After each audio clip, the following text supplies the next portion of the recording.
Охота на таджиков продолжается. Досмотрите это видео до конца, и вы узнаете, чем занимается власть вместо того, чтобы помочь таджикам, которые молят их о помощи. Подписывайтесь на наши обновления, точно будете в курсе всего самого актуального. Маматбек Атабек, гражданский активист из Мургабского района Горно-Бадахшанской автономной области, задержан 1 сентября по месту проживания в Москве. По словам близких, на задержание вместе с сотрудниками полиции пришли двое представителей силовых структур Таджикистана, куда был доставлен Атабек. Неизвестно. Родственники опасаются, что его могут экстрадировать в Таджикистан. Власти Таджикистана и России задержание Атабекова не комментируют. Близкие Маматбека Атабекова сообщили 2 сентября, что вместе с ним был задержан другой уроженец ГБАО Мансур Дилдарбеков, однако он был выпущен спустя несколько часов. О судьбе Атабекова пока ничего не известно. Близкие даже не знают, в каком СИЗО он находится. 2 недели назад в Москве был задержан другой гражданский активист из ГБАО Максут Гайосов, последние полгода проживающий в российской столице. Как вы относитесь к такой ситуации? Наше правительство не собирается успокаиваться. Свое мнение по поводу всего этого напишите нам, пожалуйста, в комментарии. А вот десятки таджикских мигрантов заявили об ужасных условиях в изоляторе временного содержания иностранных граждан Красное Село под Санкт-Петербургом.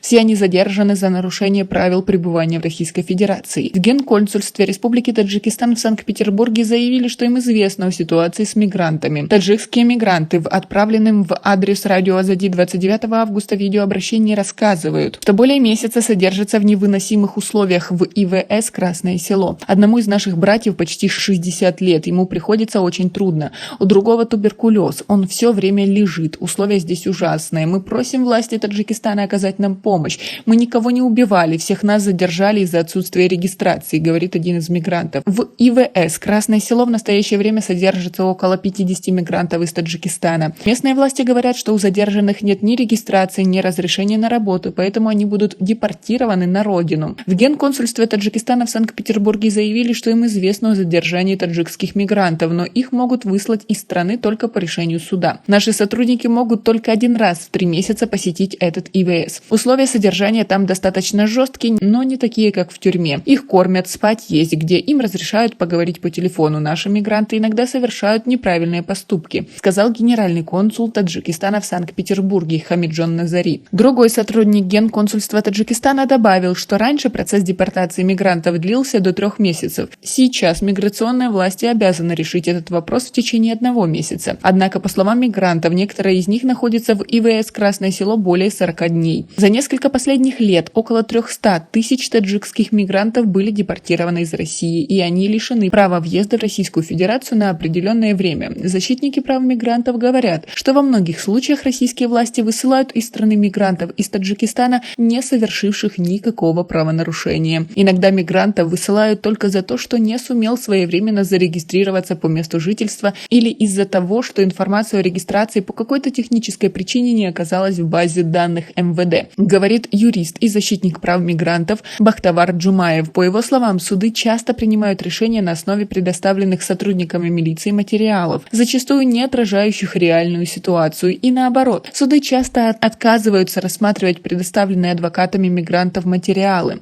добавил Джумаев. Россия остается главным направлением оттока избыточных трудовых мигрантов Таджикистана. По различным оценкам, на территории Российской Федерации живут и работают более 1 миллиона граждан Таджикистана. По последним данным миграционной службы Таджикистана, в настоящее время на заработках в Российской Федерации находится около 693 тысяч граждан страны. Мигранты часто жалуются на нарушение своих прав в России и критикуют таджикские власти за безразличие к судьбе собственных граждан. Как вы относитесь к тому, что наше правительство выбирает охоту за гражданами, которые высказывают свое мнение, а не защиту прав своего населения за рубежом? Свое мнение по поводу всего этого напишите нам, пожалуйста, в комментарии. У нас пока на этом все. Оцените наши видео подпиской и лайком. До скорой встречи.